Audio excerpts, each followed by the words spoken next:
If you have just started CLAT preparation or are just searching for how to prepare for CLAT, you might wonder what is the syllabus of CLAT. So this video has everything related to syllabus of CLAT 2024-25, the exam that is going to happen in 2024 for admission to 2025 batch. So first thing, you need to understand the pattern of CLAT. First thing is, it is an offline exam, it is not a computer based exam. Offline आपको हाथ से गोले भरने होते हैं, computer based नहीं है. Second thing you need to remember, it is MCQ based. आपको आंसर्स नहीं लिखने हैं, आपको गोले भरने, एमसीक्यू भरने हैं, जैसे आपने कई बार शायद अपने बोर्ड्स में भी किए होंगे. Third thing, it has 120 marks, 120 questions. तो 120 नंबर का पेपर है, 120 क्वेश्चंस होते हैं जो आपने 2 घंटे में करने होते हैं. ठीक है, 2 घंटे का टाइम आपको दिया हुआ होता है. There is negative marking of 1/4. अगर आपने कोई क्वेश्चन गलत कर दिया तो नेगेटिव मार्किंग होती है 1/4 की. Lastly, it is completely in English. कोई हिंदी मीडियम में नहीं होता या किसी और मीडियम में नहीं, केवल इंग्लिश में ये पेपर होता है. 2 घंटे में पूरा करना होता है.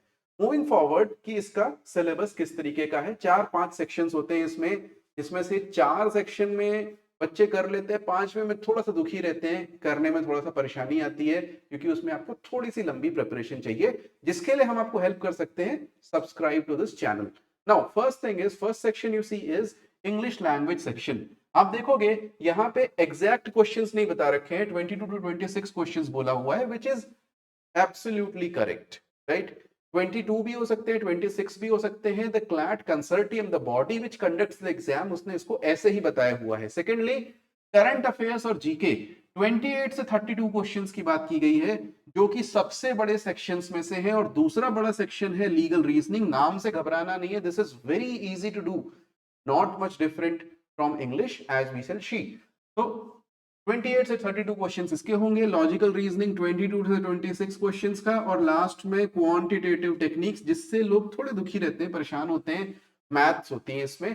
लेकिन सबसे छोटा सेक्शन भी है, 10 से 14 क्वेश्चन आपको इस पर्टिकुलर सेक्शन में देखने होते हैं. एक करके देखते हैं इनमें पूछा क्या जाता है. तो अगर इंग्लिश की बात करें, हर क्वेश्चन में पैसेजेस होते हैं. बेसिकली जैसे आपने अनसीन पैसेजेस किए होंगे, वैसे ही एक पैसेज दे दिया 450 वर्ड्स का, उस पर 5 क्वेश्चंस दे दिए. और ये चीज हर एक सेक्शन में देखने के लिए मिलेगी, इंग्लिश में, जीके में, लॉजिकल में, लीगल में, यहां तक कि मैथ्स में भी ऐसे ही होता है कि एक पैसेज दिया, उसके बाद 5 क्वेश्चन आपको देखने के लिए मिलेंगे. तो आपको करना क्या है इंग्लिश में, रीड एंड कॉम्प्रीहेंड करना है. तो कॉम्प्रीहेंशन कैसा है आपका, इन्फेरेंसेस एंड कंक्लूजन्स, कोई बहुत ऐसी बात नहीं है जो आपने नहीं किया हो. Lastly, meaning of various words and phrases, यानी वर्ड मीनिंग भी आपसे पूछ रहे हैं. तो अनसीन पैसेज के जैसे क्वेश्चन होते हैं प्लस वर्ड मीनिंग, वही आपको यहाँ पे करना है. करंट अफेयर्स जीके में यहां पर भी पैसेजेस हैं. और अच्छी बात क्या है, कई बार पैसेज में आंसर भी होता है, जैसे इस साल के पैसेजेस में भी आंसर था. So this is not a very difficult section two do if you have sufficient practice. हमारे चैनल पे हम करंट अफेयर्स के रेगुलर वीडियोस लाते रहते हैं, और आप देखेंगे तो आपको मजा भी आएगा और ये कवर भी हो जाएगा. नाउ पूछते क्या है, contemporary events, basically current affairs की बात कर रहा है. दूसरा आर्ट्स एंड कल्चर, ठीक है, बाकी सब करंट अफेयर्स है, कुछ नहीं है. History, art and culture, current affairs, finish.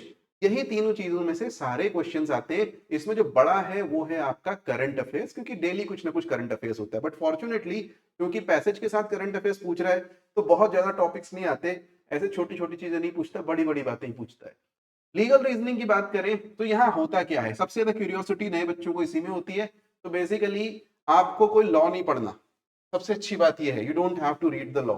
Law नहीं आता चलेगा, आपको लॉ तो कॉलेज में पढ़ाया जाएगा. ठीक है, यहाँ पे क्या है, बेसिकली इंग्लिश का एग्जाम है.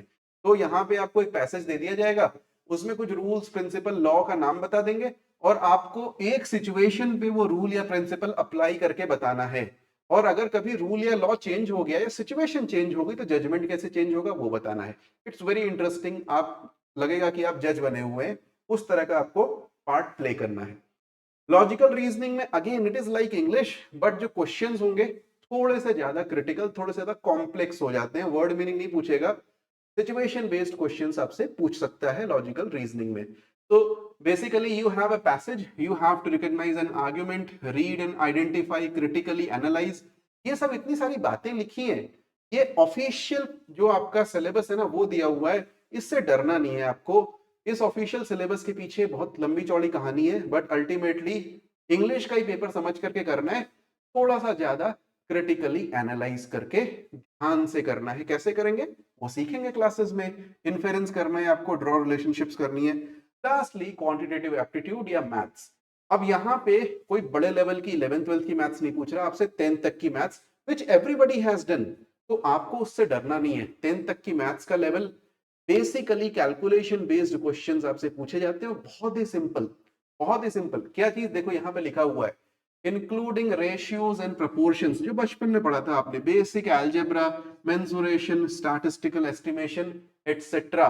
सबसे अच्छी बात पैसेज में, अब ये बुरी बात भी है, क्योंकि अगर एक टाइप के क्वेश्चन आपको आते हैं, एक पैसेज दे दिया भाई साहब, सारे 5 क्वेश्चन हो गए आपके, 2 पैसेज में पूरा पेपर ही निपट गया मैथ्स का, मैक्सिमम 3 पैसेजेस में। लेकिन अगर आपको एक पर्टिकुलर क्वेश्चन में समझ में नहीं आया, तो वो 4-5 क्वेश्चन सारे ही गायब हो गए, जय श्री राम हो गया। ठीक है, thank you very much for watching, will see you again, bye bye.